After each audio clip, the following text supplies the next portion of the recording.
traffic in Los Angeles. It says something that local officials warned motorists about a temporary roadwork closure on the 405 last year by calling it Carmageddon. Angelenos took the hint, and this weekend they're expected to steer clear of the latest 405 closure, named, of course, Carmageddon 2. That's how it is in L.A., a snarl of overstuffed freeways and commuters who keep their cool, except when they don't. KPCC's Stephen Cuevas has this profile of a punk rocker whose music expresses the insanity of L.A. traffic while extolling the virtues of public transit. Couple of things you need to know about Eddie Solis. He lives in L.A., loves the band Kiss, and does not own a car. Being someone who's from L.A., born and raised, and, having a few cars in my past, I saw the city much differently through a different perspective through the eyes of a bus rider. Want to just go all the way to the back? Sure. Line 18, Wilshire, Western Station. Just steps from the front door of his home, across the street from a tortilla factory in LA's Boyle Heights neighborhood, Solis catches a bus that connects him with the city's subway and the commuter train he catches to his day job at an indie record label in Hollywood. It just opened me up to little neighborhoods, galleries, clubs, bars, just everything. Just seeing what's out there, little pockets of the city. Solis's journeys aboard LA buses and subway cars informs a lot of the material on The New Los Angeles Part 1, Through the Eyes of a Bus Rider, the latest release by the singer-guitarist band It's Casual.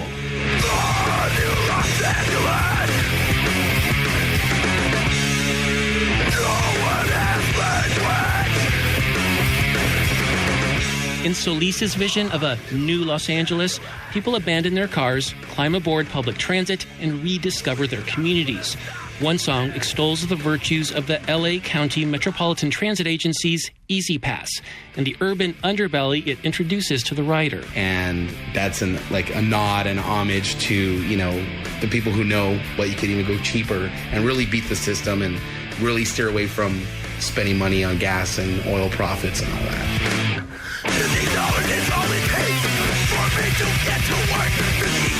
Is all it takes for me to witness racial tension, for me to witness illegal aliens. It's not to paint a negative picture, it's just my perspective of what is seen.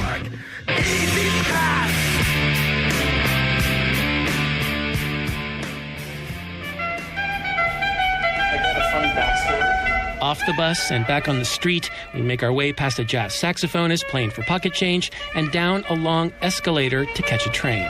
So, where are we now? We're at the Red Line station, the Pershing Square station in downtown LA. And what's our destination? We're going to go downstairs another tier, and about 5 minutes we're going to get on the Red Line going northbound. Okay, let's go. The Metro Red Line snakes from North Hollywood to downtown Los Angeles. It's the train that inspired It's Casual's signature tune and spawned a viral internet video. It was partly filmed late at night on a moving train as it hurtles from station to station. Solis thrashes away on his guitar and barks the lyrics, which celebrate the Red Line and call out the congested freeways that coil around Los Angeles. Este es un tren del Metro Red Line a North Hollywood. The 210, the 605, the freeways are not so nice. The I-5, the 210, the freeways are not so nice. The thread that comes out of the record that ties everyone together is just be alive, don't be a victim of having a car.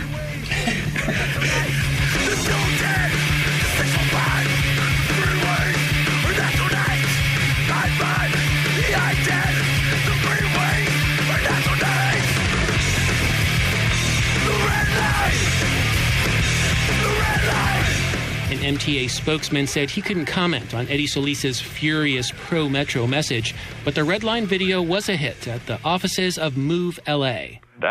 Eddie's done a good job. Thank you, Eddie. It's the public transportation advocacy group headed by former Santa Monica Mayor Denny Zane. He liked the juxtaposition of Solis blissfully riding LA public transit in one scene with scenes of the band raging against those notorious freeway jams. Eddie is all frantic when he talks about highways and so mellow when he's grooving on a skateboard and on the bus and on the Red Line. There's a metaphor for the transformation, from the, oh my God, I just got to get out of the traffic to, hey, this is cool, I can mellow out. Or you can blast the tune like Too Many People as you claw your way across Los Angeles by car, bus, or skateboard. There's too many people. I want them to go away, even though it means they're so free. Too Many People could also be a motto for It's Casual. Over the years, the band whittled itself down to a power duo of Solis and a rotating cast of drummers. So you may think the burly, bearded punk rocker just can't get along with freeways, with people, or his native LA. Not true. I love it. I love everything about it. I've traveled throughout the U.S. many times, and I could never look forward enough to coming back. The weather, the different cultures, the landscape. I was just like, you know what? Now I know everyone moves to L.A. Solis will bring the love and the volume during a Red Line mini tour next month. It's Casual will play a different venue within walking distance of several Red Line metro stops from Union Station to West Hollywood. For the California Report, I'm Stephen Cuevas.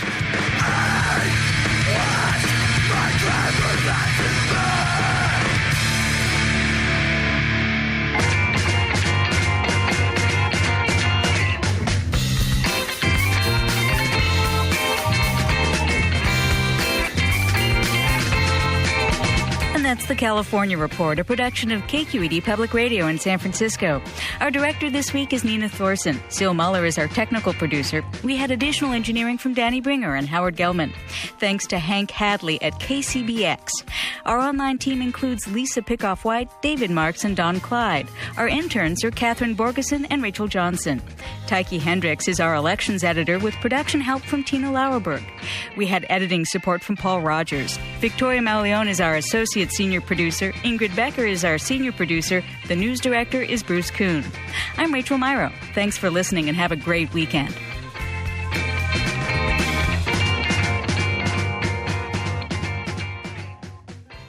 This is the California Report. Funds for the California Report are provided by the James Irvine Foundation, expanding opportunity for the people of California and supporting the California Report since its premiere in 1995. And the California Endowment. Health happens in schools at calendow.org. And Chevron, investing in renewables, strengthening communities, and creating jobs. More information at chevron.com. The 210, the 605, the freeways are not so nice. The I-5, the 210, the freeways are not so nice. The 101, the 405, the freeways are not so nice. The I-5, the I-10, the freeways are not so nice. The 210, the 605, the freeways are not so nice. I-5, the I-10, the freeways are not so nice.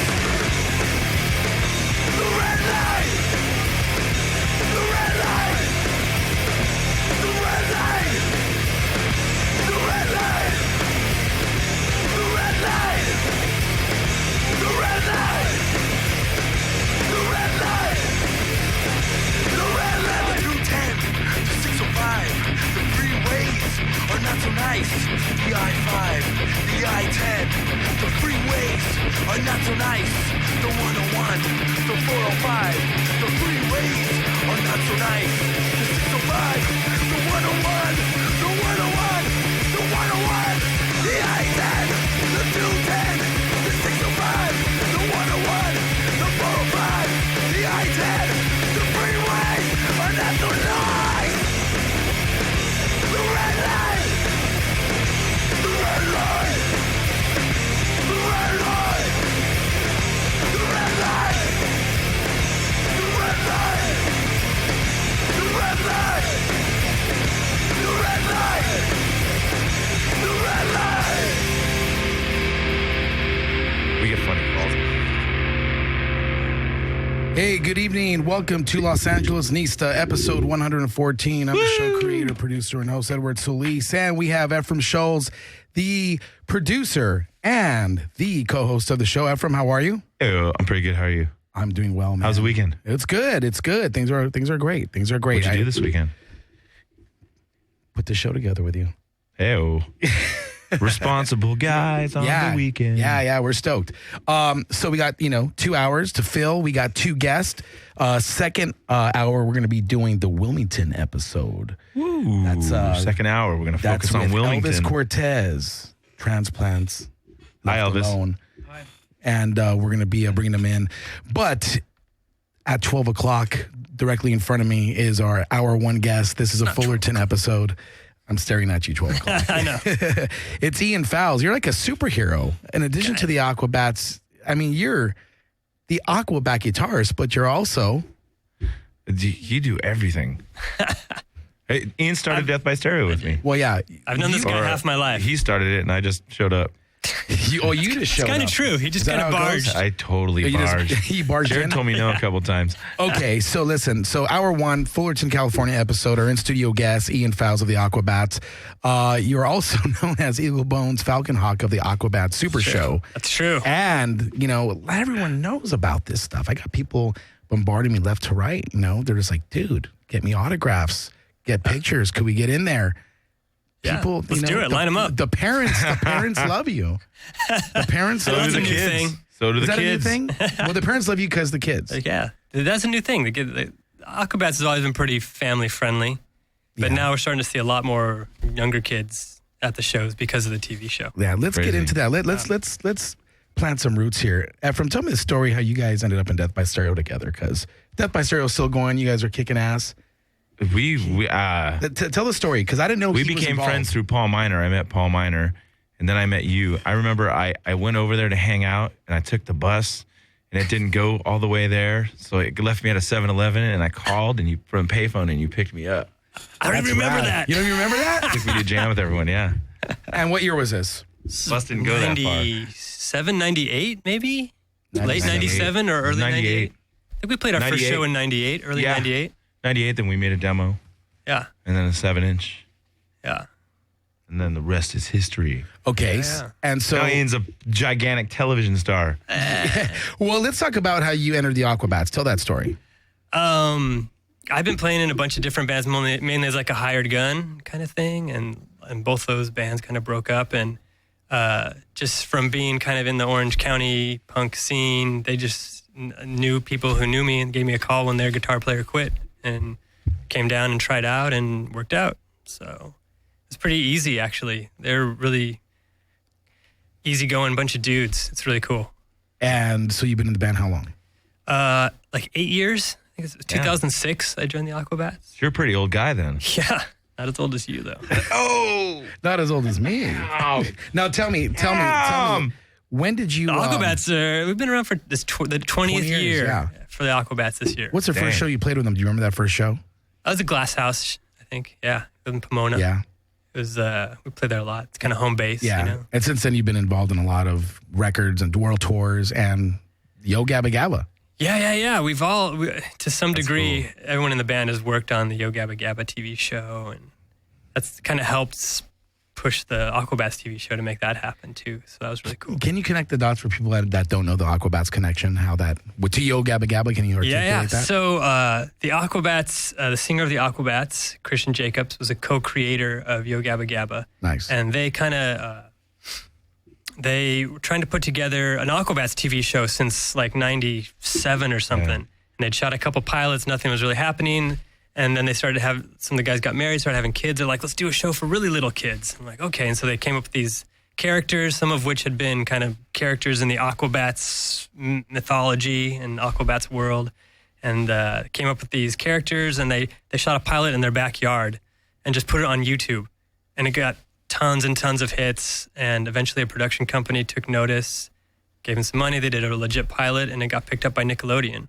It's amazing. And so, and so when it came time to make the show for real, Christian brought in a lot of his friends to work on the show, including the guys in the band and stuff, and a lot of other bands helped contribute to the Aquabats world. You guys get to hang out with Biz Markie. Yes. That's come on, man. That's the best. This is amazing. So rad. That's part of the Yo Gabba thing, was to bring in friends that are musicians and bands we like to just play on the show and expose kids to good music too. That's really cool. That's really cool. And now it's like it's just such an iconic kid show, and it's a traveling like arena show now. Yeah, they do a traveling live show, and Aquabats have been a guest on. They have a musical guest on it, and we've done that a couple times. And they'll get like Dinosaur Jr. to be the musical guest. That's so cool. Just melting little kids' eardrums, you know. Yeah, with those stacks and everything. That's so awesome. But they've had a lot of great guests. The Agrolites. Yeah, we had Jesse and Jeff on. Yeah, I love the Agrolites. Who else have been musical guests on there? On the live tour, they switch it up.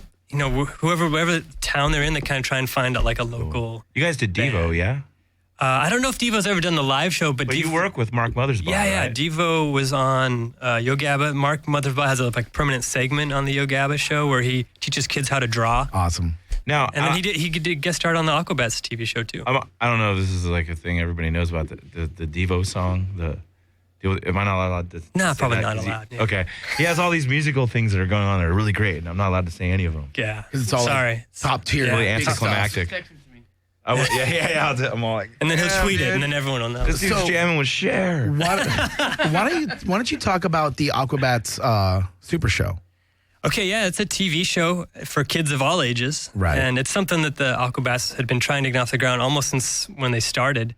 They had conceived the band as more than just a rock band. They thought it should be a breakfast cereal and a comic book and a Saturday morning TV show, you know, because it's about superheroes fighting evildoers through music and stuff. And what is your character's superpower? Yeah, my character is Eagle Bones Falconhawk.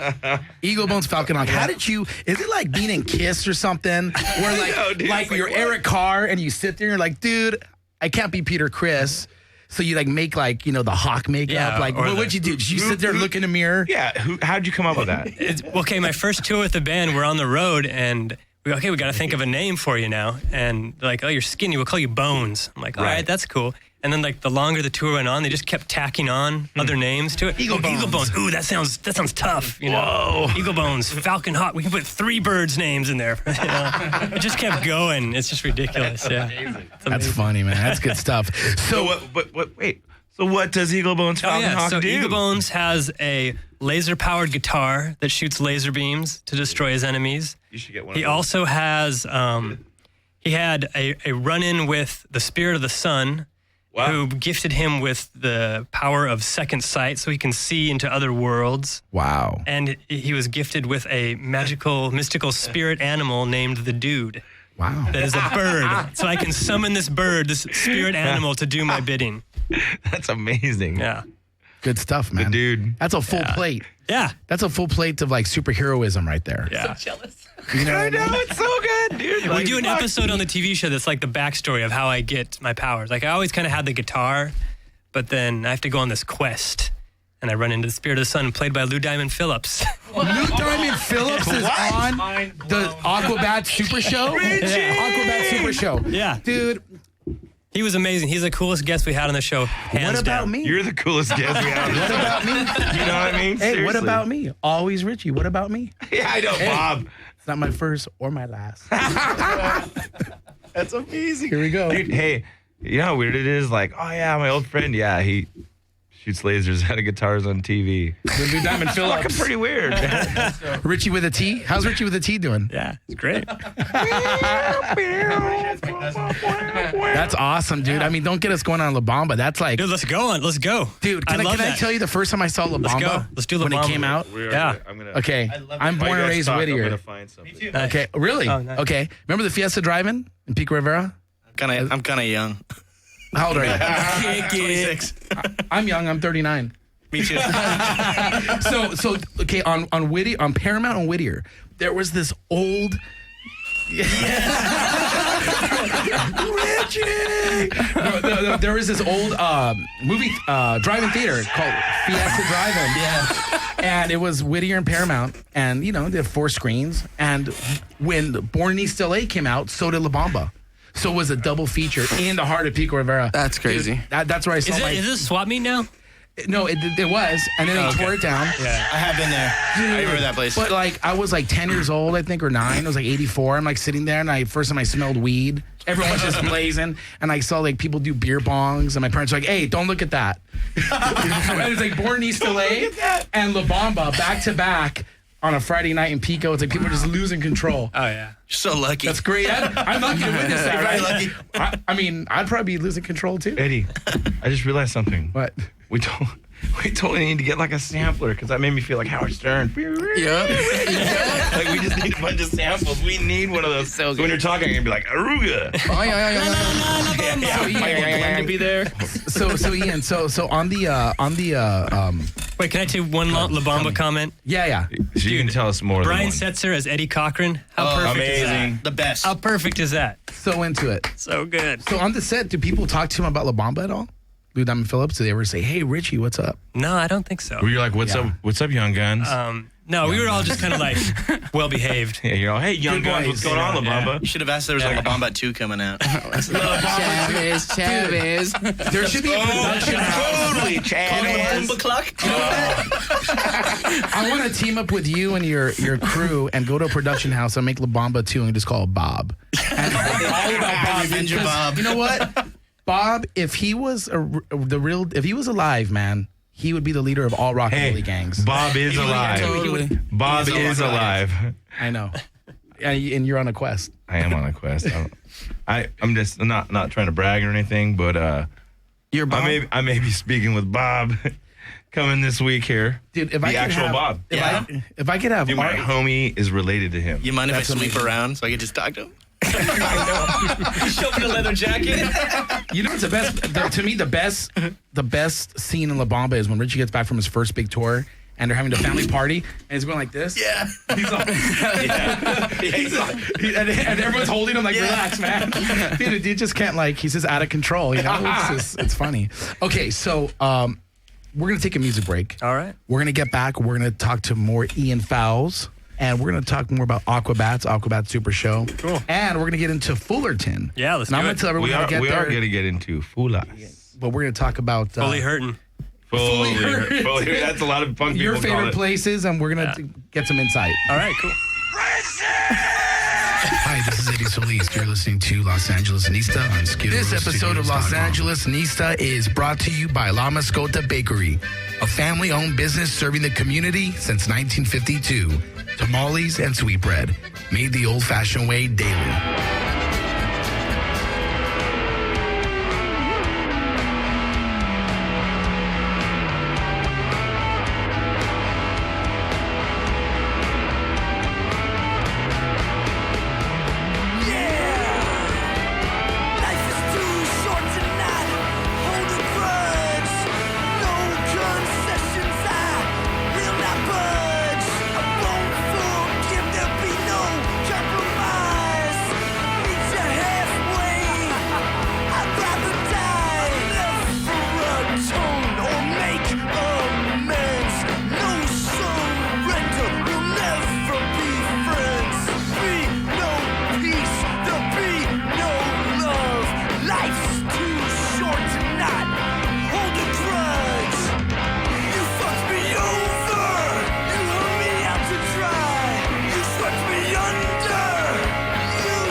yourself.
Welcome back to episode 114 of Los Angeles Nisa. I'm Edward Solis. My co-host, Ephraim Schultz. How you doing? I'm pretty good, man. Good. I'm not going to lie, because we're hanging out with a bunch of great people. Well, you know, we got a lot of good group coming in second hour, but right now we're with Ian Fowles, Aquabats, Eagle Bones Falcon Hawk. Hello. Your alter ego. Yes. I love that. You've got this big curl of hair coming up on your headphone. Oh, yeah? It looks like you're wearing curls or something. It's pretty. It's pretty. It's good. It's pretty awesome. It's rad. Pretty awesome. Now listen. You know, Took me that whole break to fix it. you gave did a us good job. a great articulation of, you know, Death by Stereo, the Aquabats, touring, doing your show, Aquabat Super Show, some insight on Yo Gabba Gabba. Let's talk about where you spend your time when you're home. Fullerton, right? Fullerton, that's right. Fullerton. Yeah, that's So- where I live, downtown. So now, Ephraim, you know, I know you got roots in Fullerton, so definitely give us some feedback, you know, on what he brings up, because I'm not as familiar with Fullerton. I grew up in Whittier, but I would go to Fullerton in the 90s to skate the Euclid V. I used to skate the Euclid V. Yeah. Nice. Yeah. Skate Master Tate argues that it was originally called the Euclid U, but Really? our generation calls it the V. The V. He'll argue it. So that was my experience there in the 90s. And Did you ever go see bands play at Cal State Fullerton? I did. Ian used to book those bands. I did. When I went there, booked it? You booked them? I used to book those shows, and I went there. Wow. I saw a lot of big bands there. They I get saw them No just Effects the right, there. right time. Yeah. The same night that they had that riot at Patriotic Hall.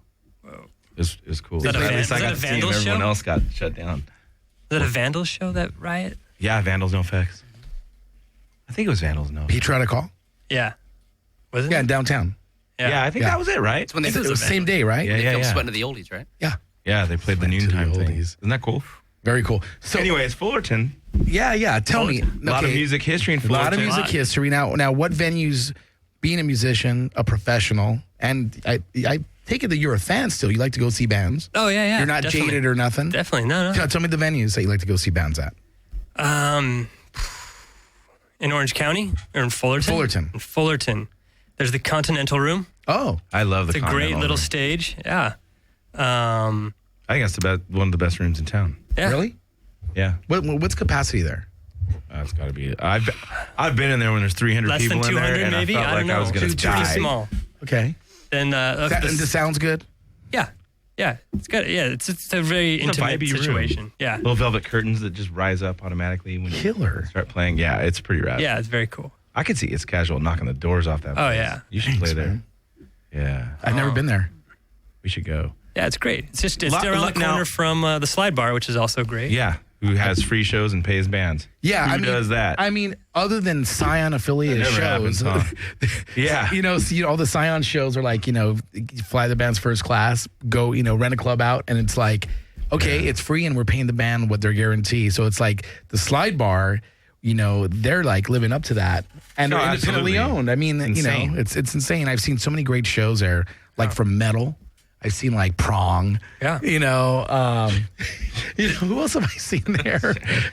I mean, so much underground stuff, and you know, I mean, that's a great venue. The They have hospitality. they have a weird Instagram and like Twitter and all that, because like one day it's all Kato Kalin came in for lunch today, and it was like you're like what? like, during the day, it's like all You're sports like, bar-ish. what? Yeah, it's like Okay, so Eddie, I'll tell you a little history about that place. I used to go there in the 90s, early 90s, and the venue in the back there, it used to be an 80s arcade called the Reagan Years. Yep. Only 80s That's arcade dope. games. It was dope. And then It you was walk really cool. through this little like path, drink, and it was a coffee play. shop, and where the restaurant bar is. Yeah. Was it called the Hub? The Hub, yeah. And bands used to And play then- there in the 80s or in the 90s too. Really? The And in Hub. addition to that, Yeah. there was those railroad tracks right there. On the other side of those tracks, The Ice House. Yeah, before it was all those lofts and stuff, it was the Ice House, and that's where they did Vandal Sweat into the Dude, Oldies. I went to No Effects Bob video. I went to I used to go to the Ice House. It got shut down because some Nazis stabbed somebody at a stabbed, Vandal like- show. I was at that show. It was the Yeah. Vandals and Unwritten Stabbed Law. some guy wearing a Hendrix shirt, right? Yeah, they stabbed the guy wearing a Jimi Hendrix shirt. I mean, can you blame him? I mean, that's what they're going for, right? Oh, that was rough. That's what they're going for. Took a right? while to set in. Tough crowd. No, I mean, I was there, Yeah, we dude. did the Ice House. It was Unwritten Law and the Vandals. He shouldn't have wore the Hendrix shirt. And all the skinheads rushed backstage. They They're cleaned so mad about house, the dude. Hendrix shirt. Like, They beat everyone up in the hall. People were just leaving. And then they came backstage and the bands were like, I don't want none. Yeah. Fuck this shit. And no one had control. And that was that. And remember, I was like, man, I should have went to go see Slayer. Because I remember Slayer was playing that Slayer night. played the Ice House? No. They were playing the same night, but I chose to go to Unwritten Law and the Vandals and see an all-out white power Nazi riot. That's great. Hey, man. Fantastic. If that's what you want to do with your spare time. The town also has a lot of good history. That Fullerton brought you Agent Orange. The Adolescence is one of my favorites DI. ever. Where do you Social Distortion. Where's the good Mexican food at in Fullerton? Or is there such a thing? Taqueria de Anda. It's on the corner of Valencia and Highland. Wow. Also, this is, I guess, technically the Anda family's Placentia. great, and they're successful now. El They have a lot of them. Farolito. Oh, I heard about Yeah, there's that. in Fullerton now. They used to only be in Placentia. What's it called again? El Farolito. It's very right good? downtown on Harbor. Wow. Oh, yeah, great. What do you like? Are you like vegetarian or do you eat meat? No, I eat meat too. So like, what's one of your favorite places? my favorite plates, carnitas. Yeah, with rice and beans, tortillas. I know that area. You know how I could get there? And all my Angelino listeners, like I could give you a curriculum right now. Like if you're coming from East Los and you're like, you know what? Let's see what these dudes are made of. Let's go to Fullerton Homes. You know how you do that? Yeah. All you got to do is get on the gold line from East LA, right? East LA College, Atlantic and Beverly. He knows everything. $1.50, 18 minutes to Union Station, and then you take the Metrolink to Fullerton. Yeah, Fullerton it's Station. Easy. That's actually easier to get to than other places in LA while being in LA. So, later on in the discussion, I'll tell you how to get there from North Hollywood. But let's get back to the Mexican food. I like. Hey, do you think if we had an Anglo host, he'd be talking to a Mexican dude? So what do you get on your hamburgers? What do you get on your hamburgers? Dude, do you like pickles on yours too? Rad. All right. Thousand Island, bro. Right?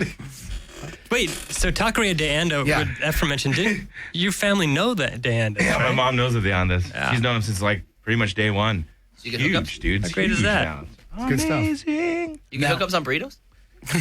No. Now, I mean, Fullerton, it's a skate town. My favorite skate shop is Program. Boom. Yeah. Thank you. I appreciate that. Yeah. And You're a favorite customer.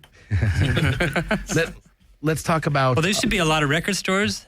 Now there's there's Black Hole Records downtown. There's Burger Records. There's Burger Records. That place is rad. They're killing it. Yeah. They a lot of repressed, vinyl. A lot of vinyl. They repressed the Adolescence Blue album on cassette. So good. How rad is that, dude? Yeah, that's the only way I had it. I bought it on cassette when it, There's 5 people still with the cassette deck. So I never had it on anything other than cassette. It's so funny. It's What so about the funny. cassette things back? People are doing like, we got 100 on cassette. Yeah, Like I it's mean, collectibles. Burger Records Crazy, is huh? killing it. 100. They're putting out stuff like essential catalog, like the Adolescents or other groups, and they're doing like shows and stuff like that. Yeah, they do in stores, I think. Yeah. They do it like a fest, right, at the Galaxy. Burgerama. Yeah. They're having the dwarves actually. Yeah. Wow. It's going to be interesting to see. Last year they like, had off. like all the Nobody's Wow, playing. that's great. all the.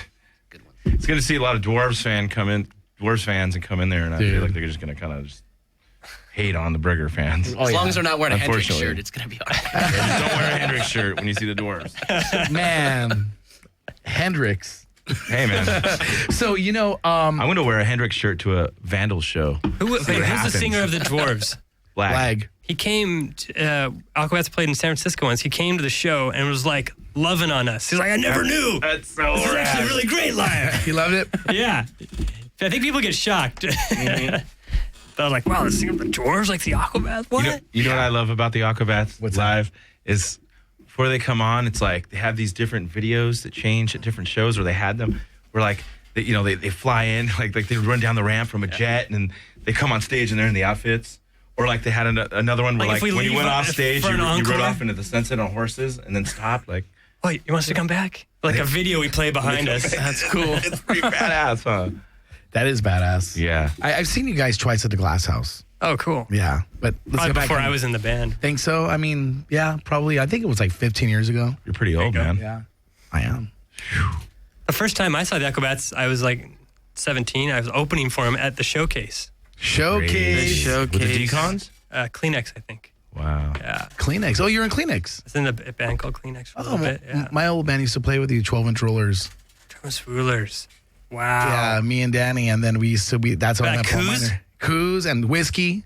Whoa. Because Ezai used That's to do, heavy. Ezai used to do shows. Ezai used to do shows at the Whiskey, remember? Oh, the pay-to-plays. Deep Yeah. 90s Yeah, it's like shows. 15 bands. Yeah, and then we played we played with you guys there, and I think the Dickies in 15. It's one of those like that. shows where they're like, "Oh, sorry, man. Like, there's 20 bands before you still. You're not playing till 4 a.m." 1995 or But did you sell the 94. tickets though? Dude? Hey, I gotta tell you guys. Speaking of that, so one time we played the show at the Queen Mary, and it's one of those like fiascos. Where no, we've never Not paid for to you play. guys. I mean, Yeah. for the maybe the Yeah, other for like bands. 100 bands had to pay to play, and then they had 4 bands that were like the headliners It's like, or hey, whatever. you want to play with Death by Stereo? Totally. Sell 8,000 tickets Yeah. at $10,000. Right. And the place and we just a- show up, dude, Yeah. to sound check. You're like, no money? You can't play. No, totally. And Off so the bill. So the place is a mess. There's kids everywhere. There's a million stages crammed all over And the you Queen again are Mary. just raging, right? Yeah, we're going. Oh, of course we're raging. But like, Death so it was getting later and later and later and later, and everyone's like, oh, and like, dude, every fan that Was all came tired? to see us, like, mostly had gone by that point later, and then that band Street Drum Corps, Yeah. Street Drum Corps was gonna play after us, and then they were like, hey, like, is there any way we go before you guys? And we're just like, fuck that shit, no way, and we're all wasted, right? And then their tour manager comes up, and no one was around, and he's like, hey, man, I'll give you like $400 if you guys go on. Like later on. And I'm all, fuck yeah. Like $400, right? And so everybody has to wait till like 2 a.m. to see us play. And our manager at the time, Ken, just waiting and waiting and waiting. Then someone tells Ken, like, yo, you know you've been waiting because he took $400? Everyone's like, ah! Like so fucking mad. Like, but anyways, that's my pay-to-play story. That's good. So you know what I like about Fullerton is that there's no pay to play in Fullerton. Yeah. That's killer. In fact, let's talk about the Slide Bar. They make free shows happen and pay to bands. Yeah. Cool stuff. Program Skate Shop. We have shows too, and we give all the They door pay to the the band. band Yeah, when they or you play at can the play skate for shop. free. And you can play for free. You can charge. You've played the shop. Yeah. And we just if we do $5 show, we give all the money to the band. Yeah, That's cool. I can't talk highly enough about the Slide Bar because every time I've played there as an artist or gone as a fan and be a customer or hook up other friends with the contact there and get taken care of, it's so consistent whether you're an artist or you're hooking up a band or you're a customer. And if you want to go to a show, all you got to do is take the Metrolink from downtown because it's right there in the parking lot. Yeah. I mean, so what else is next? Another little piece of Fullerton history. Tell me. That in that parking lot, there's a parking structure right there. Used to be, that was the first, Leo Fender's first shop was right there. That's where it was? Fullerton's where the electric guitar was invented. Yep. Right. Well, perfected. Fine-tuned. Yeah. Right? But that little it's like a really small building, right? No, it's gone. It's gone. It's a parking. It's a big parking structure now. And there used to be like a sign out, a big plaque out front. It got stolen. There's a mural. But there's like a little plaque. Little mural and like a mosaic. Yeah. But that's where I was getting at. I thought there was like a little kind of like a little memorial house or something where it's just like, oh, this is where it was. I could have sworn there was a little. I don't think so. There's a museum. Well, they bounced around between a couple different shops right downtown. And one of their last factories before they got bought out was down Fender Avenue. Yeah, it's now it's a bar and grill. Yeah. Is it Jimmy's? What's it called? Fender Avenue Bar and Grill or Yeah, something like that? Yeah. I don't know. So, but G&L's still in Fullerton. G&L's still in Fullerton. Speaking of Fullerton. Yeah. We got some dudes here that have played Fullerton quite a bit. We're going to bring him in the second hour, right? I want to hear about some of those experiences. One time I went to Fullerton. I want to know. It was Ian, nice. Because I know we're going to run out of time. We haven't talked about this at all. Well, we still got time. Oh, we got time? We're good. Okay, good. We're good. Okay, Time cool. management, bro. But I'm just kidding. I really We're wanted raging. to talk to Ian about the book he wrote. Let's talk about that. Yes. And he wrote a book? Yeah. Is it about Fullerton? I'm going to talk about, like... Hey, man, I wrote this song one time. One time I was walking and I fell. Ian, tell us about the book you wrote. It's a book. It was kind of an extension of my master's thesis, trying to prove rock and roll is a religion. It's basically like boiled down. And it's Hendrix on the cover. Jimi Hendrix. Where's that knife at? Right now, Where's that knife? A knife just hits him. Dude. Low dart. Do you ever, Ephraim? Do you ever play the slow brew in San Luis Obispo. Yeah, that's sure we all have. That's why I took this picture. It was just a piece of street art. That's over by the big gum wall. Cool. Yeah. Gum wall. Jimi Hendrix as like a saint. That's cool. Yeah, no, it was just something that came out of like my studies in school, studying religion. It's not too cool or punk rock to study, but I find it fascinating how the way everyone relates to the world and to the universe. You mean the infrastructure of it?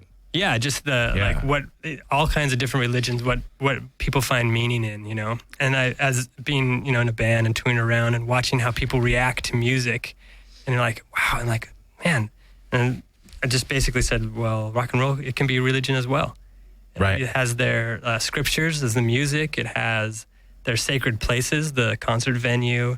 It's got its prophets and gods as the rock and roll stars. It goes on, but there's a lot of linear similarities as religion. Yeah. Well, you think about it, like religion, like creates like ultimate devotion, and that devotion spawns so much crazy good art. Yeah.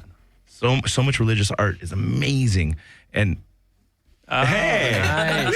And one time I went to church. But I feel like rock and roll, it's the same way. Music inspires people to do so many amazing things. You know what I mean? And when people create art and more art. You write songs. Where does a song come from? Pain, brother. The heart. Pain, bro. From within. Yeah. But experience comes from Elvis. I thought. I don't. It's an email and real life experience. Yeah, the songs come in an email from the rest of the band. And then I just write words. A couple chords, and it's like kind of in the universe. You connect with it. Like when you write a really good song, it's almost like, wow, how did I do that? Just came to me. I don't know. Sometimes you're connecting with the universe. Yeah, that's what I think. Yeah, I think so. It's like revelation. I don't know if I've ever connected with the universe making music. But connected with cholas? I definitely connected with cholas making music. Awesome. Now, what's that fool? So let's talk about where's that button? I'm just curious. I know Richie. So the book, it was supposed to be your thesis. Yeah, it's basically my master's thesis. Is it I turned word into, for word, or did you? I embellished it for the book. Cool. And just put it out myself. Oh, you put it out yourself? Yeah. Just Where can someone get this book? Just Google it. I just sell them on my eBay page. Rad. Tight. Yeah. DIY. Eventually, I'm going to get them onto program Amazon. Too. We just sold one the other day. We're flying off the shelf. Black flag or flag? The new Black Flag or new flag? No. Black flag, period, or flag. Oh, Black Flag. Great again, right? Yeah, because it's the old Black Flag. I saw the right first flag reunion at the Golden Voice 30 thing. No, that's flag. The flag reunion. That was okay. With, the first Bill Black Flag one was at the Palladium. Yeah, I haven't seen the Black Flag. It's kind of like just one of those little fun fact questions, like Black Flag. Yeah, everybody gets asked that when they come in here. Black Flag. Yeah, you're gonna get asked that in a little bit too. I mean, let's Greg Ginn, your guitarist, guitarist. Greg Ginn's amazing. See, I love Bill Stevenson's drumming though. But he was totally. To me, Bill. I know, but he's not in. He's in Flag, right? Now. Yeah. But the best lineup, in my opinion, was Bill Stevenson, Kira, Rollins, and Ginn. When they're like heavy 4-piece. Yeah. That was unstoppable. Can I tell you why I think Robo is such an amazing drummer? Tell me. Because Robo couldn't hit the snare and the hi-hat at the same time, so he'd be like doot doot doot doot doot doot doot doot. He'd lift up on the hi-hat. Yeah. So when he'd do the pumping, and so rise above. Stevenson, when he joined the band, from what I'm told, had to learn how to play the beat wrong to like make it all match up. It sounds right in the song, but he's playing it really weird. So Bill had to learn how to play it like Robo. That's fucking pretty, and Bill rips. So it's crazy. And from what I'm told, the beat's called the Robo. Yeah, they call it the Robo. Yeah, Jared had to learn the Robo when he filled in for Only Crime. Only Crime. Bill's band. Yeah, our buddy Jared, who was in Death by Stereo, he filled in for Only Crime, and so he had to learn the Robo from Bill Stevenson. That's awesome. He said that he put a cardboard sign over his head that said, do the Robo. So he just learned it wrong. So back to your book, is that like a one-off thing, or do you have the urge to do another one? Yeah, I have an urge to do another one. I'm working on a proposal right now. There's a series of books called 33 1/3, and they do it's a book about an album. And they've got 80 or 90 of them out now. Damn. And it's like a whole book about one album. And so I'm working on a proposal to try and write one of those for that publisher. Now, is that going to be an Aquabats thing, or you write about an album? No, you write about any album you want. So cool. They have books about any Zeppelin or ABBA or And it's someone anyone. outside of the band writing about the band. Yeah, it's more of like a writer writing about the band. That's cool. And it could be someone in a band. Yeah, it could be. Sure. Hendrix. Right. If they, if they like the select proposal. Different writers for all of them? Yeah, everyone's a different writer. What if Lou Diamond Phillips wrote one? That'd be ripping, dude. That would be a good one, Hey, dude. hey, Lou, flag or black flag? I want to know what he would say. You got his My number? girl. Nah. No. Can I have Lou's number? Nah. It's called Lou Diamond. Okay, who's the most we won't ask you to call him, but who's the most bizarre number you have in your phone? Most bizarre? Yeah, you know Biz Marquis, so I know you know some weird people. Boy George? You know Boy George? I wish you had Boy George's phone number so bad. I like his voice, actually. That would make you call him. Most bizarre number. He's got him in his phone under Karma Chameleon. Dude. I don't know. Sheila E. No. I don't know that many bizarros. There's a lot of people that other people in the world think it'd be pretty incredible to meet that you have met. Maybe. Seinfeld? Yeah. No. You went down like a whole list of actors you guys worked with. I have Mark Mothersbaugh's number. That's pretty bizarre. hard. Devo? Yeah. You can't be punk if you don't like Devo. Freedom of choice, dude. Freedom of choice. So back to Fullerton. Okay, we talked about the Euclid V or the Euclid U, right? We talked about that's where you skate shop. We talked about Burger Records. There you go. We got some Mexican food. Black Hole Records. Program Skates. Venues, Program Skates. Artist Series Guitars in Fullerton. Artist Series Guitars. Yeah, let's talk about that. They're in Fullerton. That's in Fullerton, and it's a manufacturer. It's the headquarters, and you can walk in and buy a guitar. Absolutely. Talk about it. Well, we make custom guitars. They're all super limited. They're all hand numbered. They're treated like a lithograph or like a collectible vinyl. Awesome. And Ian has actually built a few guitars down I know, there. I've been trying to learn how to better working on my guitars. That's cool, man. He's been there building. And I think it's a skill, like as a guitar player, like if you start out and you don't know anything about it, and you're just like, oh yeah. Fighting with. And then eventually, after years, you're like, man, I want to kind of learn about this a little. Right. And so I've been over there trying to learn how to work on guitar. So you go with an open attitude. It's like, teach me, I'm willing to learn. Yeah. Let's do it. Yeah. That's awesome. Cool, huh? That's Yeah. awesome. But they do a really unique thing at ASG is that you can put anything on a guitar, any artwork you can imagine, and then they seal it as this process, so it will never come off bonding the guitar. process, so the art is bonded. It's sealed there for eternity, and it won't age or yellow or anything. It's pretty cool. Yeah, remember the grand opening? I saw the machinery. Step by that step. was cool, man. Yeah. That's awesome. And then you guys actually have we're gonna licensed a lot a big Absolutely, artists, including Motorhead, Dio, Anthrax. We're going to be working with Ian. Trying to work on an an Aquabats guitar, affordable for the kids. Yeah. Been talking to Elvis about making a guitar a Hendrix. while too. Hendrix guitar, maybe. Dude, I heard you get stabbed for playing that thing, dude. Is there a place where you can see art in Fullerton? Galleries? Yeah, there's a couple galleries. I don't know their names. The Hippleton is a great gallery. There's Hippleton is a great the Muckenthaler Mansion. They have art there. Yeah, it's really cool. I know Cal State Fullerton has some art galleries you can check Cal out. State Fullerton's art program is amazing. There's some place down by the Rialto. I can't. You know, it's a really cool spot in Fullerton to go to. There's an airport in Fullerton Airport. People. It's small and rinky-dink, so people in it's like the Almani Airport. Yeah, dude, people in Fullerton refer to it as FUX instead of LAX because there's been actually so many emergency landings and crashes because it's like only like old men, retired guys, people learning. But there's a breakfast spot right by the landing strip, and we used to practice across the street from it, and I'd always go there and just get breakfast. It's really cool. The Airport Cafe, Fullerton Airport. You can watch the planes land. That's cool. Man. That's cool. Pretty fun. It's a venue that I used to actually play at and go see bands like a while ago was the Tropics Lounge. Dude. Hey, that's a classic Fullerton spot, man. Tropics All right. Lounge. We have a phone call for Ephraim Scholes of Death by Stereo and Manic Hispanic. You're on the air with Ephraim. Hi. What's going on? How's it going? It's pretty good. Who's this? This is Johnny Hollywood. What's up, Johnny? I know Johnny. What's going on, man? Johnny. What's up, Johnny? Hey, do you have any questions for any of our guests? Actually, I just tuned in like a few seconds ago, and I was like, "Oh crap, I got a call." Well, thanks for Speed calling man. in, dude. That's amazing. But who are the guests tonight? I actually didn't look on the list. I love that Johnny just called in, dude. We got Left Alone in the house, and we got Ian Fowles in the house. What's up, Johnny? Oh, you know, that's awesome. What's going on, Ian? How you doing? One of the baddest guitar players around. Right on. Oh yeah, man. Ian's the man. That's why he's here. That's right. That's why he's here. Well, it's nice talking to you, man. Thanks for calling in, Johnny. See you later, Johnny. No problem. I'll see you guys Later. later. Aye. Thanks, man. Hey, listen, so everyone out there, Ian Fowles, I just want to say thank you so much. Hey, you're welcome, man. For going over all Thank these. you. Ian, thanks for coming. Yeah. Great you, first guys. hour.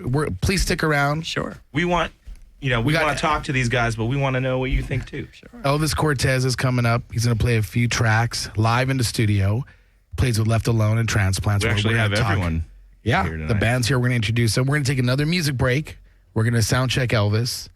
We're going to get our things together here and come back with a power-packed hour 2. Thank you.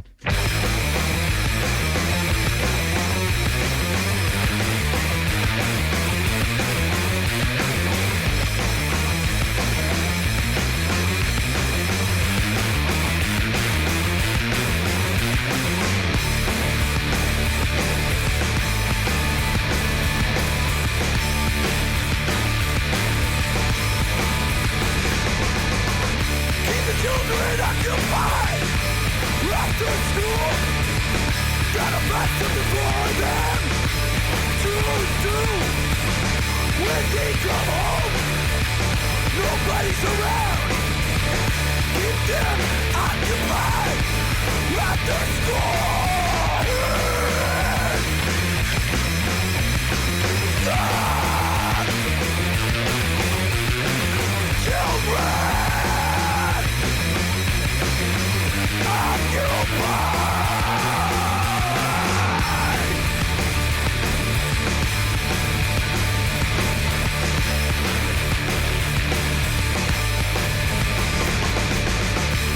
Children occupied after school.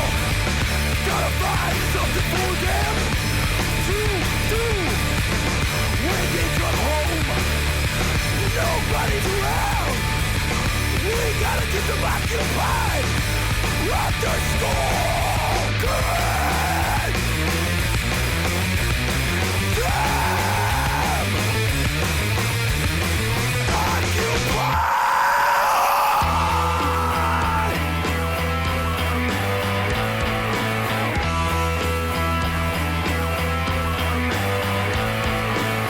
I got used to making mistakes. I got used to making mistakes. I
machine.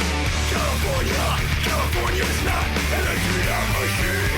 California, California's not an ATM machine. California, California's not an ATM machine.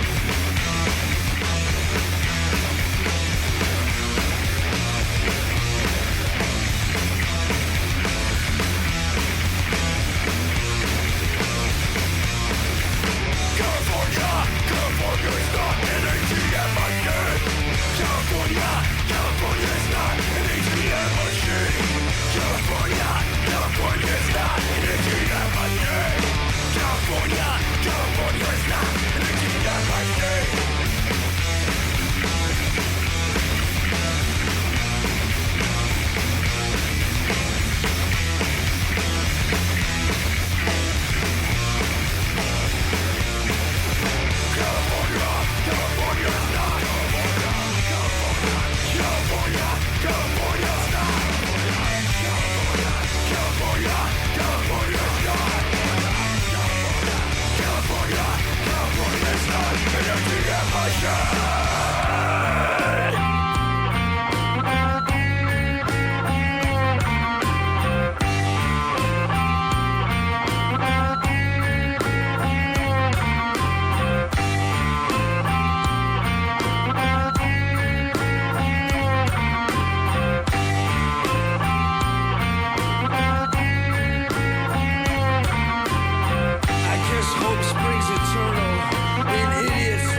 Dreams,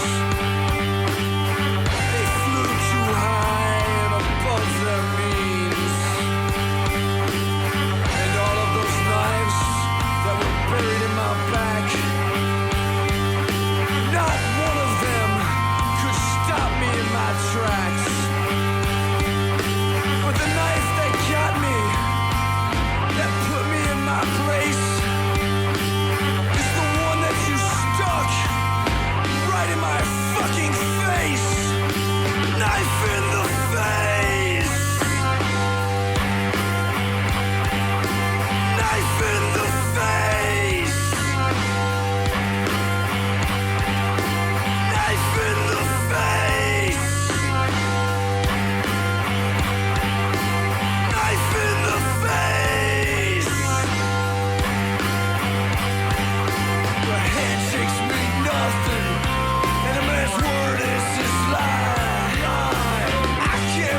Hey. Welcome back to Los Angeles Nista, episode 114. I'm Eddie Solis, your host, and Ephraim Show's co-host. How are you? Hello, I'm good. How are you doing? I'm good. We just wrapped up the first half. We had Ian Fowles from Aquabats.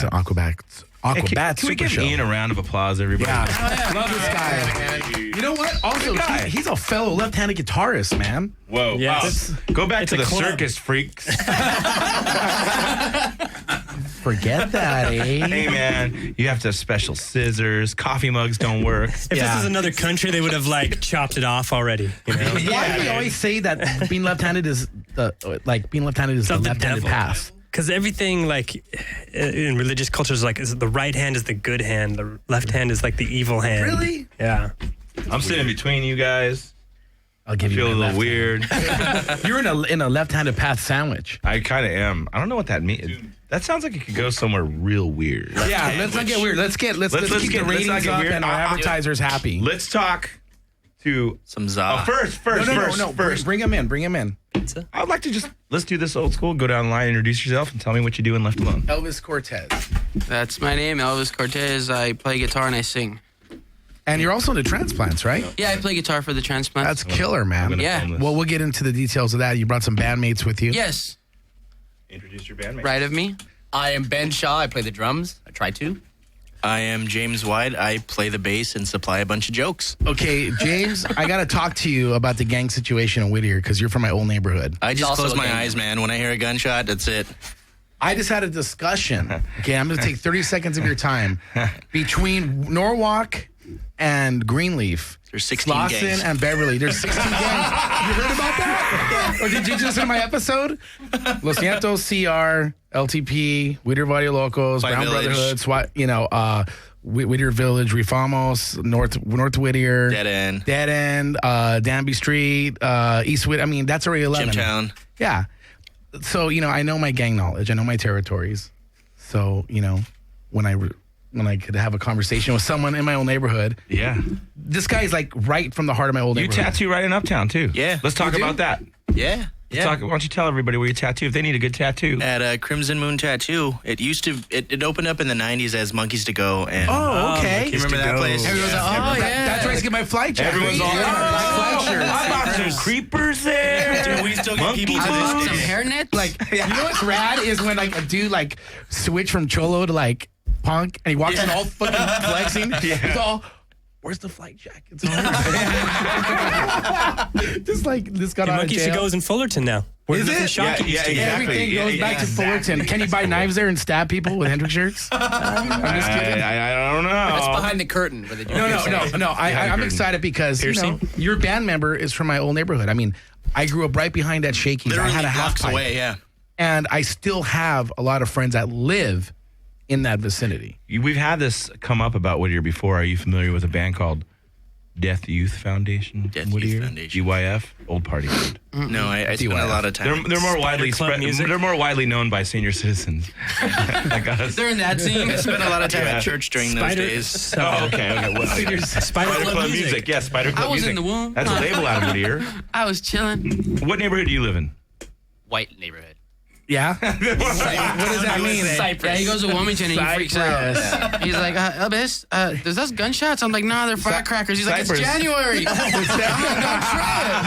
You just say that to calm him down, I right? drive my 99 Saturn to Wilmington, and I'm just fucking it. It's always firecrackers. It's always firecrackers, right? You're just trying to get back to the cyber swap meeting time. Yeah, I just constantly get lost and end up at his house. Exactly.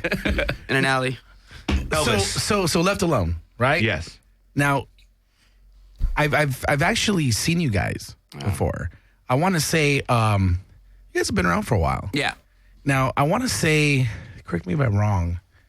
You're wrong. I'm always right. I want to say it was Orange County. Slide Bar? Do you guys ever play Slide Bar? Yeah, we played Slide Bar. Yeah, it was a Many Slide Bar times. show, yeah. Yeah. That's where it was. I mean, Elvis has played their solo several times as Oh, well. really? Yeah. Really? So, Ephraim, tell me how you know Elvis.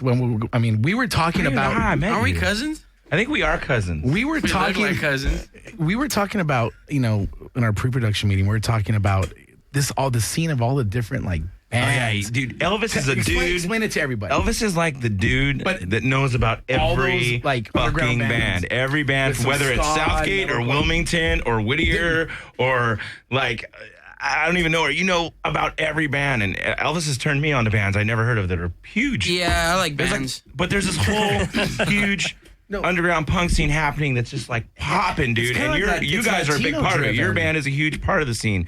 And like, it's crazy. It's a big scene that, like, the only reason it doesn't blow up, in my opinion, is because the bands, most of them, 90-something% of them don't tour. Right.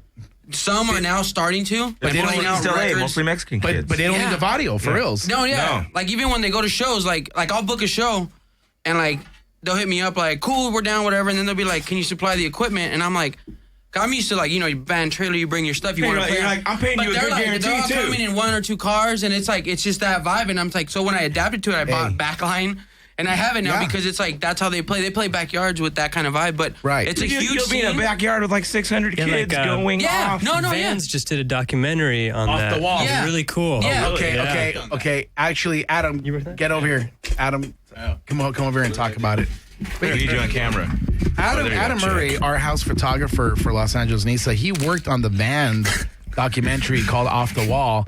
Now you were working on that for a while, right? Long time, like better half of 2013. It's like 6 or 8 months. And you were working with, what's her name? Angela Boatwright. She's a killer photographer. Yeah, and director. And as we were doing episodes the whole year, and you were working on this, you'd always come back with interesting insight. And you know, a big part of the documentary is exactly what we're talking about, like Latinos into underground hardcore punk. It was all backyard parties and like stuff, basement shows in East Los, right? Mm-hmm. And like, what's the stigma of that? I mean, it's just all kids, just the crusty, you know. I mean, it's a real strong scene that nobody knows about, basically, because it's just like stays right within its own little neighborhood. There's like a few different, the venues kind of rotate, but it's usually someone's house, and it's usually a dirty little backyard. That's one of the scenes among all of this, like there's so many, like there's a bunch of that's like the more hardcore punk side. Mm-hmm. Like the other side that I like work with a lot is like ska bands, but like not ska bands like what you would think of ska. These are like they're like fucking metal bands. They're like hardcore bands. La Pobresca, like that. I mean, they'll throw in their like the breakdowns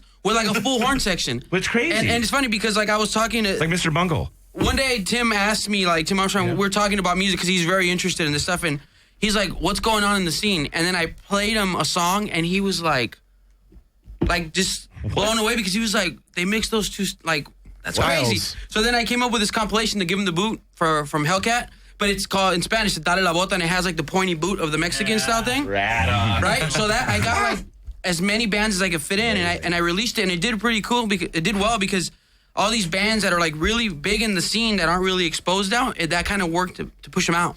So that worked really well. And those bands, if they would only tour, if they would only commit to it, it would be like boom, and then I mean, it would blow up. Yeah, it definitely would, because when we tour, we now see the sound of LA in Houston. Yeah, you know, we'll see it in Florida. It's pollinating like when Black Flag toured. Totally, like that and it's happening everywhere. Like before, like I've been touring for a long time. Like we play ska punk, and like we would never have ska bands open. That was just like not gonna happen. You know, it wouldn't happen.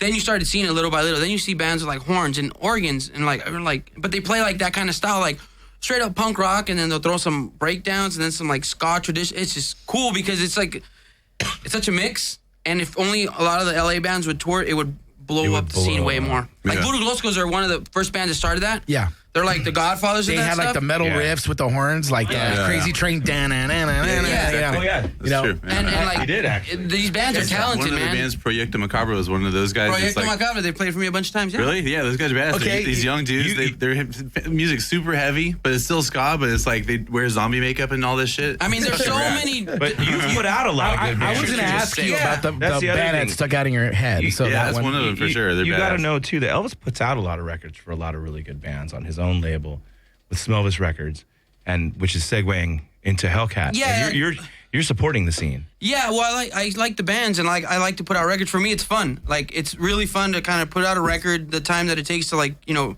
get everything done from A to Z. And like, there's bands like, you know, like My Help La Pobresca put out their record. I did Inspector, which is a really big band in Mexico. I released their U.S. You're version. playing with them this weekend in Yeah, we're Mexico playing with City. them in DF. And then I've done like JLB, Matamosca, Chencha Berrinches, which is one of like the godfathers of the scene. Legendary. They're like one of the originals. Really I want to put out the Viernes 13 new record with. They're like awesome. They're OG. There's just a lot of great bands, man. It's just they need to like just tour. You know, play. You know, it's hard. But I have one more question regarding Adam and the Off the Wall documentary. Was there any other bands that? Because Adam has really good taste in music. I want to know if there's anything else that stuck out, and if you know them, because the scene's huge, and I want to get into that right after this. Well, there's this band Corrupted Youth, which is this guy Nacho who did a lot of the promoting. Oh, you know him? Yeah. And they were good. And then they have this guy Miguel Conflict, right, who plays in some other bands too, plays drums. And then what I noticed is a lot of the female bands kind of stood out to me for whatever reason. There's a band, now I'm gonna forget who they're called, Las Cochinas, I think, or something like that. Oh, we played with them. Really? Las Cochinas. Oh, okay, so I got that name right. That's a great name. Yeah. Well, you know, like Cheech and Chong. The Chong's jacket in the day, it said Los Cochinos. Yeah. There you go, Uncle. Just kidding. No. There was a band called the Cochino Kings for a while too. So I mean, that but there was tons. Like there'd be the shows would have like 8 bands on there, you know, and we kind of be shooting stuff like that. But like I might be doing shooting a time lapse, just kind of like hanging out on a roof, just like watching whatever, and I'd be hearing all these bands. I'm like, damn. And they throw in, there'd be like ska bands, punk bands, there'd be like some metal, they'd be like throwing a grind band or this and that. Like, it kind of just be a little bit whatever. And I was just like, what the hell is going on around here? And then it would be a little house, and they built like 400 people in like someone's backyard, and it would just be like a rage fest. Like, people would just be bleeding. Yeah. Like, weed smoke like billowing out. Like, it's just like crazy. Like like clouds of weed smoke coming out of into the street. It was nuts. How's the backyard party scene in Wilmington? A lot of gunshots. We actually stopped playing backyards because of that stuff. Right. When we found out there was other scenes, like we played one time, and these girls, Betty and Diana, saw us play the Whiskey one time, and they were like, "You guys should come play Southgate." And I was like, "All right, where's Southgate?" You know? Yeah. And they gave us $40 to show up, and for gas, and backyard was packed. It was like Schism and some other bands that we didn't know yet. We didn't even get to play, but it was so packed, and there was like punks, there was like Mohawks, and there were skinheads, and where I come from, there's just gangsters. Yeah. Back then, so it was kind of like, okay, we should play over here more. You know what I mean? Cool, yeah. But that's how that kind of. How did you guys find Hellcat, or how did Hellcat find you? I've been giving Tim demos since like I had cassettes like back in the day, you know, like a long time ago. Mixtapes. And then I would, every Rancid show, I'd just be like, oh, here's my new thing. Here's my new thing. And then he would kind of like eventually was like, oh, there's that kid again with that band, you know? Mm-hmm. And then, but what really happened was we were on Warped Tour in 2004 as a barbecue band, and Large and the Bastards were on. Then Tim showed up, and I had given him our new record, which was Lonely Starts and Broken Hearts, that I had released on my label. And then he heard it, and then one day I was throwing a big old barbecue like / reggae party at the Pontiac Silverdome parking lot, and he crept up, and I was just like cooking and shit, flipping burgers. Here comes Tim. I'm just like, what's up? You know, let's straight up, like, you know, yeah. It's like, hold up, cheese on that, like that, you know. And then he was like, yo, like, how's your record doing? He's like, why don't you talk to Hellcat and stuff? And then I was just like, well, you are Hellcat, you know. Yeah. But then some people came up to him. And like, kind of like, and he was like, we'll talk tomorrow. I was like, all right. I was like, cool. And I never saw him again.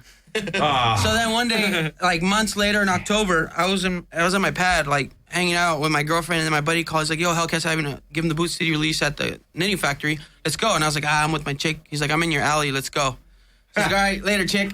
So then he took me. Nice. No, straight up, dude. I wasn't even like, want to come? I was just like, I got to go do this thing. So we drove there. Bounce. And then Camilla from the Horror Pops, one of the dancers was like wearing the left lounge shirt. She was like, hey, Elvis, what's up? Tim's here. And I was like, Tim. So then she took me to him, and then he's like, yo, let's have lunch tomorrow. I want to talk. And then I picked him up in my tour van. You know what I mean? Like, I didn't have anything else. I was just like, get in the van, dude. Like, you picked up Tim? Yeah, in my van. Like, because I told my cool Nova. Great story. I told my Nova to go on Warped Tour, and then like all I had was this van that I drove around every day to work and everything. So then I picked him up in it, and I was just like, I'm in a van. You know what I mean? Like, you know what I mean? Like, yeah, whatever. And then we went and we sat there, and I remember we ate. Well, I didn't really eat. I was just like listening because I was like nervous and stuff. And that's when he offered. He was like, you know, like, love for you to be part of the family. And I was like, and then like 6 months later, you know, signing the paper. Right. So it took a while, but touring forever. That's amazing. Yeah. It's cool, man, because like, you know, that was the goal when I started the band. to get on Hellcat. Like, wow. I wanted to be on Epitaph, and then because all the cool bands are on Epitaph that I loved, and then he started Hellcat, so I was like, this is his thing. Yeah, and then that's how that evolved into that, and it's been cool, man. It's a trip. So tell the story of Left Alone. How long have you guys been around? I started Left Alone a long time ago. Like, our first show was like in May 5th, 1996. So, yeah, we've been doing it forever, and like, I would put out a cassette, and then like a little demo, and then like a So 18 years. Mm-hmm.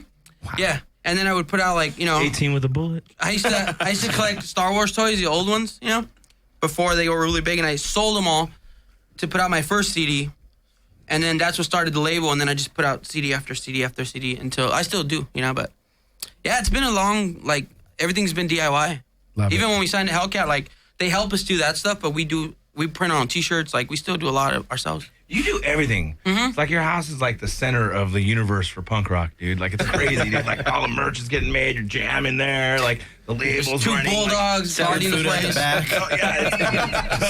Cockfights. We do have chickens in the alley. Somebody has chickens by my house. So Left Alone, I mean, you had a coherent vision of where you wanted to get it placed, and you got it. Yeah. And it took perseverance and commitment. Mm-hmm.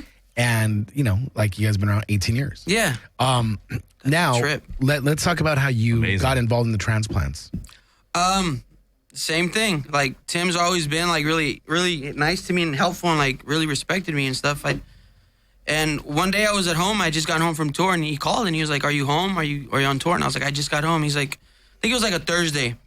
And then he's like, okay, so we're going to do Conan O'Brien with Travis. He's having a solo record come out. And do you want to play guitar? And I was like, no. Yeah, you know what I mean? Like, he's like, no. Yeah. So I think that was like a Thursday. So we practiced Friday, Saturday, and then I think Sunday too. And then Monday we did it. So then we did that. And then Travis had a CD release party, and then we did like a couple songs with that. And then after he like called me, and he was like, hey, if you want to play guitar, it's totally cool. I was like, yeah. What a nice way. I mean, that's not exactly what he said, but you know what I mean. Right. I was just kind of like, hey, if you want to do the most fucking awesome shit you've ever done in your entire life, it's cool. Yeah, right? Like, I'll show up. Like, that was a trip, too, because... dudes ever. Yeah, like, I mean, think about it. Like, that band is, like, it's Tim, it's Travis, it's Rob, and Amazing. even Kevin, the bass player, Ripper. He won a Grammy for producing the Jimmy Cliff record with Tim. He's a fucking madman. I mean, he engineered. Wow. So, like, I'm like the run of the litter there, but I show up on time. Yeah. It's just rad. Just playing with them is just super cool. Like, we did a tour last year, and, like, it's just a trip, Because, like, I remember, like, one time they were playing at the Roxy, and I was just driving up, and I saw it, and I was like, well, I didn't know the show was happening. I just pulled in, and then Matt Freeman came out. I was at a convertible Nova, and we started talking, and then Tim from the window was like, you coming to the show? It's just before all that. And then I was like, no, I don't have tickets. It's sold out. He's like, oh, I'll put you on the list. So then I was back there with them during the beginning of the transplant stuff, just kind of watching, like, what the? Yeah. You know what I mean? Like, just thrown into that world. Pretty cool, man. Yeah. That first Transplants record, that was one of the best summers, man. With that record, remember all the parties?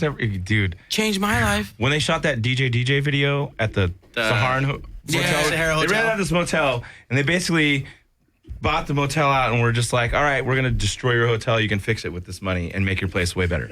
So, like, they had all the balcony was, like, full of people all around the pool, and the band had a stage that was above the water. It was amazing. And I remember everybody's like, yeah, we're all going to get in this video.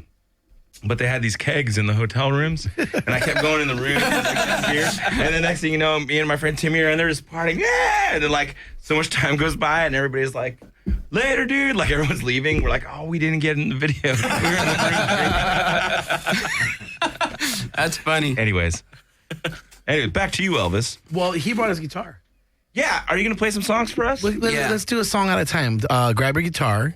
I can only do one at a time. Let's, well, what I mean is let's not play two or three in a row. Hey, and when we come back, though, I want to make sure everybody knows where they can get a hold of you and everything for tattoos. Oh, yeah, that'd be great, man. Can you play O'Donna? I'm just kidding. No. Richie. So, you know what? Gotta be honest.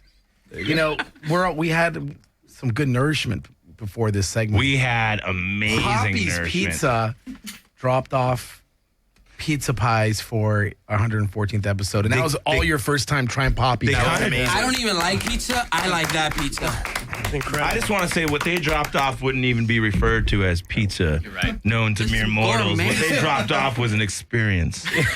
In a box. It was. Pretty sure it was made by Christ. Stone oven. Stone oven. It went through the oven twice. We had different, a lot of different medleys. Can we create a jingle for them right now? He's pretty good at that. Poppy's Pizza. What is it, Poppy's? Poppy's Pizza. Poppy's Pizzas. Poppy's. Now, I got to ask Ian a question because, Ian's in the television business. Ian, is on. Great. He's got his show. He's got the book. We need Elvis on our show. He's got the. Yeah, let me know. You do need Elvis on your show, dude. Ian has the show, the book, the band. Is that good pizza? I mean, you traveled. The Aquabats have a song called Pizza Day. I think that's the pizza we would order. Oh, coming straight from the horse's mouth. All right. The Falcon Hawk's Bones Falcon Hawk's mouth. Tell us what the song's called. Do you want it in English or in Spanish? Because I'm feeling crazy today. Let's do it in Espanol. Yeah? Yeah. This one's called Paloma Sin Nido. All right, let's do this. Yeah, right? Elvis Cortez, everybody. Como las palomas que vuelan por el cielo, buscando pareja para hacer su nido. Yo viajo el mundo, pero lo viajo solo, buscando amor, pero no lo encuentro.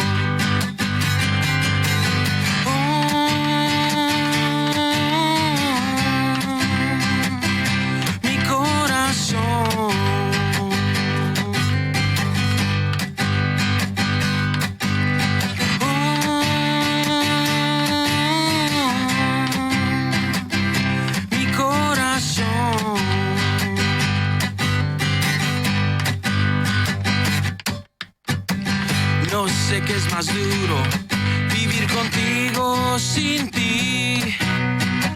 Y este dolor me está matando.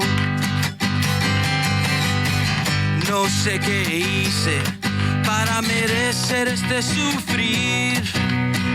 Y con estas lágrimas me estoy ahogando.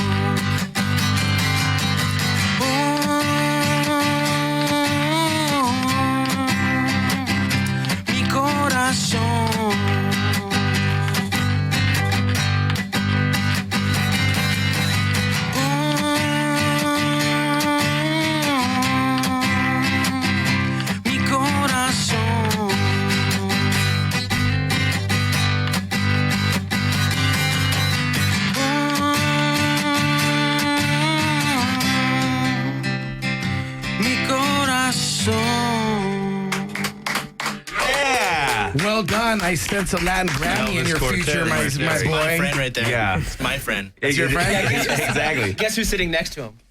My friend. No, hey. Well done, Elvis. You're not that I want far to away ask from a you, Grammy. so you have any solo records out? Yeah, I Let's put talk one about out that. I put one out in 2009. We were on tour for a long time, and I learned how to use GarageBand on my Mac, and I recorded like 30 songs in 30 days. I wrote 30 songs and recorded them in a row, and then I just kept them, and then I was releasing them on like MySpace or whatever, and then people wanted to buy them, and then I just put out the record with like 20 of them, I think. Is or 18. MySpace, is that on like the internet or something? Mi Spasi? Wait. It used to be Yeah. when you got Atari, you came in there. Tom's my homeboy, dude. It came with 2600. Atari. Tom is my homeboy. Yeah, Tom. But so I put it out, and then like I was surprised it got a pretty good response. So then the leftover songs, I put out a little EP. Right now I'm working on another one. That's great. So you have one out already. CD and digital. Is it on vinyl? No, CD and digital, and then I got an EP out, same thing, and then I'm working on a new one. Now this is on your label. Now what's the name of your label? Smell-This Records. Smell-This. Okay. And how many releases do you have? Like 55. Now some of the bands that you put out are. You guys? I've put out Left Alone stuff. I've put out Chencha Berrinches, Inspector, The Howlers, Black Rose Phantoms. Voodoo Glow Skulls. Voodoo Glow Skulls. Yeah. That was a big one for me. Yeah. Like, they're like one of my favorite bands, and I got to put out the record. Love it. Mata Mosca, Defied, All Out Attack. There's been just a lot of bands, a lot of compilations, because I like to put out comps to help out bands. That's cool. And, I could fit so many bands on a CD that I just blast it, sell it cheap. It works. So I'm stoked with the label. I've been doing it for a long time, and, I mean, in a world where nothing sells and in the world where there's no more labels. Yeah. It's true. I mean, you're not going to sell massive amounts like before, but But there's a lot of light at the end of the tunnel. Yeah, of course. Especially if you're a band that goes on tour, you could sell your product and, put gas in your tank. Yeah, I mean, and, Drugs up your nose or whatever you're into. Why'd you look at me? Because you're the white guy, dude. Maybe white guys do drugs up their nose. Maybe it's time we all talked a little bit about your let's talk about your drummer, let's man. talk about your drug addiction. We actually brought it here today because this guy lives so in... white. Tripa, he's so white. How many guns do you have? We're not talking about that. No, but in a good way, they're registered. We're not talking about that. Documented. Yeah, exactly. And someone, Kick it, Rambo. Yeah. Go for it. Pizza. Pizza. I mean, this is the guy in the 1999 Saturn that drives he likes to keep it low key. Cypress, bro. Yeah, but he got tinted windows. limousine tints, so I'm a little thug in there somewhere. Limousine tints. So, Greg from Dillinger Escape Plan lives in Cyprus too. Really? Or lived in Cyprus. I went to a party at his apartment. It was the weirdest. I'm like, why do you live here? But I mean, he moved from the East Coast to come to California, and it's like he didn't know. He ended up there. He was tight. The swap meet's tight. How about guys that just end up in? I mean, I don't know, just bad. Yeah, man, I'm living in Sun Valley, bro. Well, I like to keep it, some sort of the streets, call it CYP, so it kind of gets in there. Go CYP. CYP. It's wow. What is that? That's amazing. Why don't He's you related to Tupac. Introduce your band. How'd you hook up with these guys? And let's tell us the story behind your guys' So connection. in 2009, we were on tour with the Briggs, and Great band. actually there's a backstory to it. Yeah, you tell them. I used to do roadie work for the Horror Pops and Necromantics and stuff. And cool. I started at a very young age. I was 15 or so. 15 or 16, and they were playing a lot of 21 and over venues, and I didn't have an ID. So they were like, you need a fake ID, call this man. And I was like, Elvis? Who's that? No! Call this guy, you need a fake ID. That's so hard. Press pause. That's so hard. I do not make them. No, he doesn't make it. He just do it. I heard of a spot where you can get car insurance. I heard about this spot. My friend. Hey, dude, he hooked up my Theo with a passport. But I mean, anywhere in Bell, you could get anything you want. No, but this was in downtown, somewhere MacArthur Park. Yeah, It was at your pad, right? Dude, it was the most terrifying experience of my life. Was it? But the reason I had the info was because my friend had taken his girlfriend there, and I went with them. Yeah. And then it's so then they asked me, and I was like, oh yeah, there's a spot over there, I think. And then So I was like, not knowing where I sent told my sister, out. I was like, can you take me to MacArthur Park? She was like, why? So I go over there and I call Elvis. I was like, hey, I'm here. What do I do? He was like, well, just go to this corner and I'm pretty sure somebody's going to walk up to you. And sure enough, dude, go to a corner. This guy is like, fake IDs. And I was like, well, yeah, let's go. Let's do it. Hey, what was your name? No, I got to pick all my information, so I used the same info. Boring. Yeah, I know. Whatever. Gustav was taken. Yeah. No McLovin for you. No, but dude, he takes me. He was like, "Follow me," and I go to this store, and it's like a video store. And there's a curtain in the back. I walked back there. I walked back there, Usually and the curtain in the back of the video store is to hide the porno section. I'm getting there. I walked back there, and I'll call them thugs. Okay. There was about 10 of them, and they might have been blowing stuff up their nose from the counter, and they were all watching porn. And I was like, "Fuck, dude, this is where I die." They were like, "Sit down," and I sit in a corner, and there was a bunch of movies around me. I was like, "What the fuck, dude?" They pull a curtain behind me, and they take a picture, and they're like, "Call this number in an hour." So I take off terrified. I call in an hour. They were like, "Come pick it up," and that was it. If I would have walked in Do you there still have that ID? and all that was going on, I would have just been like, hell yeah. I'm staying here forever, right? I'm not going anywhere. Can I get a job here? Like, that's funny. When he told me that story years later, I felt so bad because like I had no idea. I just thought, you know, what I mean? Like, you got it. Yeah. I just thought like a dude would walk out and like he'd hand you one for. I didn't know, but like. Yeah. No, the shitty part was that whole. I've never had a fake ID. The whole tour after that, I didn't get asked for my ID a single time, so I really didn't need it, of course.